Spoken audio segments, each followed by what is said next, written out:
Gregorian premier league ক্রিকেটে champion হয়েছে Gregorian tigers. শনিবার সন্ধ্যায় রাজধানীর saint Gregory high school and college মাঠে টুর্নামেন্টের ফাইনালে গ্রেগরিয়ান ফাইটার্সকে 6 উইকেটে হারিয়েছে গ্রেগরিয়ান টাইগার্স। ম্যাচে টসে জিতে ব্যাট করতে নেমে নির্ধারিত 8 ওভারে 6 উইকেটে 77 রান করে ফাইটার্স। লক্ষ্য তাড়া করতে নেমে 18 বল বাকি থাকতেই জয় নিশ্চিত করে টাইগার্স। এদিন ম্যাচ সেরা ও টুর্নামেন্ট সেরার পুরস্কার জিতেছে চ্যাম্পিয়ন দলের ক্রিকেটার দীপ্ত। ফাইনাল শেষে দু দলের হাতে পুরস্কার তুলে দেন saint Gregory high school and কলেজের অধ্যক্ষ ব্রাদার প্লাসিড পিটার রিবেরো। 24 দলের টুর্নামেন্টের আয়োজক ঐতিহ্যবাহী শিক্ষা প্রতিষ্ঠানটি।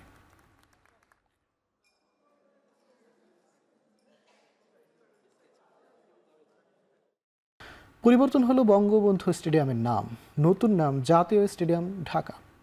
শনিবার